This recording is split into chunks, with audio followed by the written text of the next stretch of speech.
Assalamualaikum warahmatullahi wabarakatuh. Terima kasih sudah klik video ini. Selamat datang di kursus farmasi. Oke, pada video kali ini kita akan membahas tentang apa itu sister. Lalu apa pentingnya bagi kita khususnya sebagai dosen. Lalu bagaimana operasionalnya. Maka dari itu tonton terus video ini sampai selesai agar kita bisa mengetahui secara keseluruhan. Oke, selamat menyaksikan.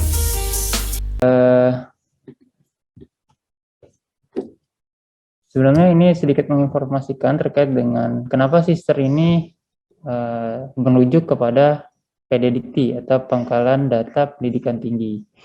Jadi pada Undang-Undang Permendikbud tahun 2016 nomor 61 tentang Pangkalan Data Pendidikan Tinggi pasal 18 menyatakan data PDDikti merupakan satu-satunya acuan dalam pelaksanaan kegiatan, kajian, dan pengambilan keputusan terkait entitas pendidikan tinggi yang didata.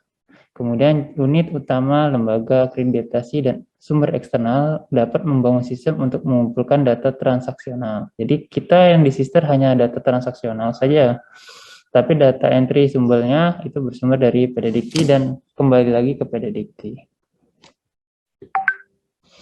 Ini sister secara umum bahwasanya dia terdiri dari dosen dan tendik. Saat ini masih on progress untuk yang tendik, dosen yang sudah established baik menggunakan untuk digunakan sebagai pengisian PDD maupun pengisian sertifikasi dosen. Nantinya ke depannya akan untuk grand launching rencananya di bulan Agustus nanti untuk yang BKD-nya. Nah, kemudian ini kita ibaratkan sebagai kulkas, itu adalah portofolionya, di mana kita terdiri dari banyak ragam aktivitas, baik misalkan diasumsikan sebagai ikan itu adalah pendidikan formal, apel itu pengajaran, penelitian, pengabdian, dan aktivitas, itu masuk semua ke dalam kulkas yang kita sebut sebagai sister. Nah, dalam kegiatan pengelolaan sister itu ada proses namanya reviewer, baik oleh reviewer maupun asesor, yang nanti datanya akan dilihat oleh mereka untuk dinilai apakah sesuai, apakah benar, apakah patut data yang telah diinputkan di aplikasi sister. Jadi menjadi momok untuk beberapa yang saya ketahui, beberapa perguruan tinggi adalah terjadinya manipulasi data. Padahal kalau sudah menggunakan IT berbasis web atau tersinkronisasi dengan ke pusat, itu data-data yang sifatnya adalah palsu itu nanti akan ketahuan. Dan saat diketahui bahwa data tersebut adalah data palsu, itu akan menjadi catatan tersendiri oleh kementerian bahwasanya si dosen tersebut melakukan misalkan plagiarism ataupun pengulangan paper. Jadi papernya reuse lagi, dimasuk lagi, diupload lagi. Kalau dari sistem nanti akan dicek oleh tahapan pertama adalah reviewer. Yang akan dicek dari tingkat perguruan tinggi, kemudian dicek di LDikti, kalau yang di bawah LDikti, kemudian masuk lagi di kementerian.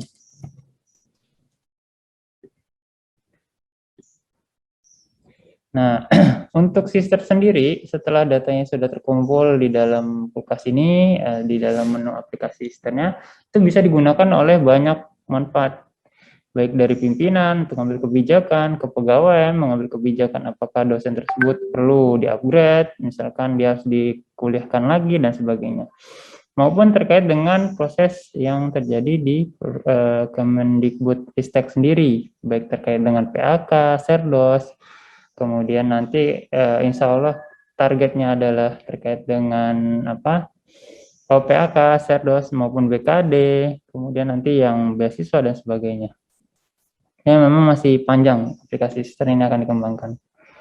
Dan dia akan tersinkronisasi dengan pangkalan data atau PDDikti yang tadi sudah dijabarkan pada Permendikbud 2016. Nah, ini dosen terkait dengan sister ini apa sih fungsinya? Manfaatnya adalah mengetahui proses jenjang karir dosen. Jadi semua data yang telah dimasukkan itu nantinya bisa digunakan oleh dosen dalam proses penilaian angka kredit.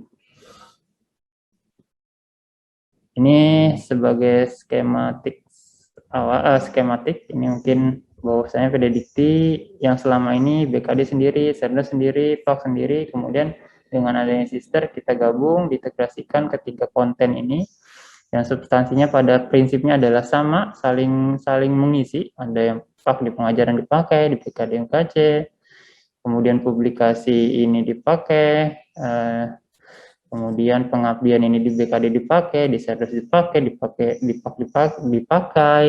Nah, kalau model seperti itu kan seyogyanya satu data udah bisa digunakan untuk ketiga aktivitas tersebut, tetapi tidak tumpang tindih seperti itu. Kemudian dibuatlah mekanisme PDDikti dengan DB Sister dan DB lokal nilai di perguruan tinggi masing-masing. Dijadikan satu namanya kita sebut sebagai portofolio. Nanti ada untuk diklat dan beasiswa itu akan kita milestone-nya akan juga diintegrasikan dalam sistem ini. Nah, ini fitur dan keuntungannya, dia mereduce beban kerja, kemudian meningkatkan kualitas data, di mana data tersebut tidak ada terjadi pengulangan data dan penanggung jawab dari pengisi data itu langsung dari dosen yang bersangkutan. Tinggal yang melakukan validator adalah perguruan tinggi yang mengeluarkan data-data tersebut. Ini aliran datanya terkait dengan pangkalan dikti, ini Sipstendik, kemudian ke Forlab dikti, kemudian Sister backend-nya yang connect dengan front end-nya. Nah, kenapa dia modelnya Sister front end dan Cinta ini sudah sync karena ya pengembang Cinta dan Sister sudah menjalin hubungan. Nah, untuk ini Litapmas yang masih belum ketemu waktu sampai di tahun 2018 itu dari tim Litapmas belum terjadi koneksi dengan Sister. Jadi saat ini baru Cinta. Dan memang menjadi catatan buat Bapak dan Ibu sekalian bahwasanya data Cinta itu diambil hanya metadata. Jadi terkait dengan tautan, kemudian dokumen papernya, itu tidak ada. Dan di Sinta pun juga dia tidak ada. Dia merefer ke ke portal atau tautan yang lain. Nah, karena dia tidak mengambil mengcapture dari data tautan si sumber utamanya, di Sister kita tidak mendapat juga data tersebut. Makanya kenapa di Sinta tuh ada sih, kenapa di Sister udah diambil di Sinta tapi harus susah payah kita ngupload lagi, karena di Sinta tidak ada data tautan atau data referensinya. Dia hanya ada metadatanya saja. Kemudian ini aliran datanya. Oke.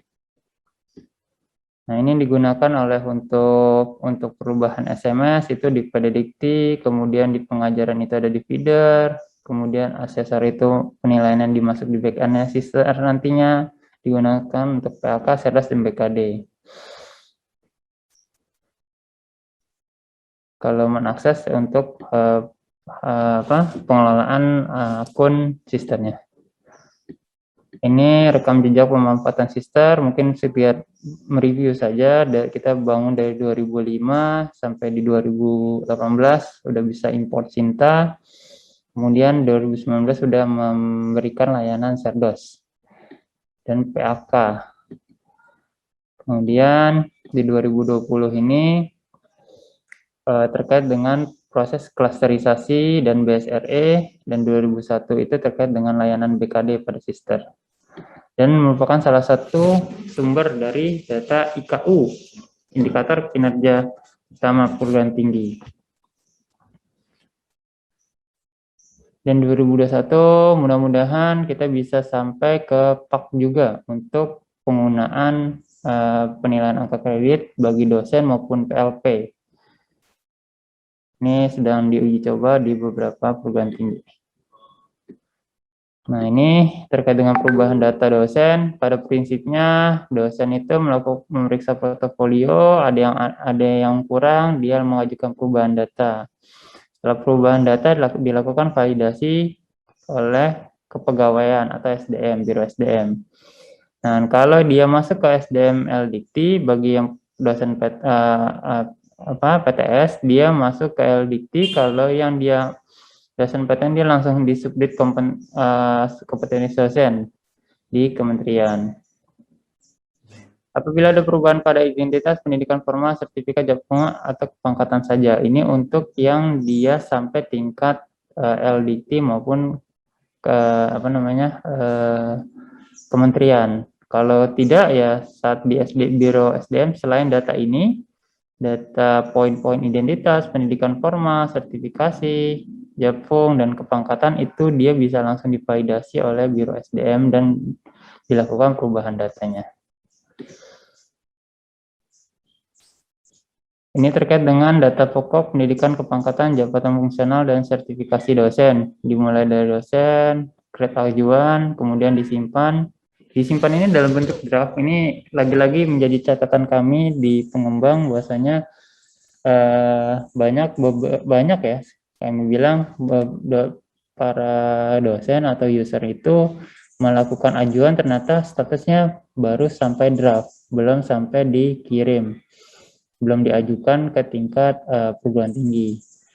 Nah, kalau udah masuk ke tingkat perguruan tinggi itu ada tiga kondisi. Yang pertama itu akan ditangguhkan, berarti ada data yang masih kurang dan bisa diperbaiki.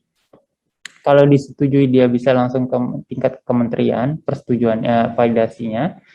Kalau ditolak, mau tidak mau data tersebut diajukan ulang, dimulai dari pengajuan ulang, disimpan, menjadi draft, kemudian diajukan lagi ke perguruan tinggi.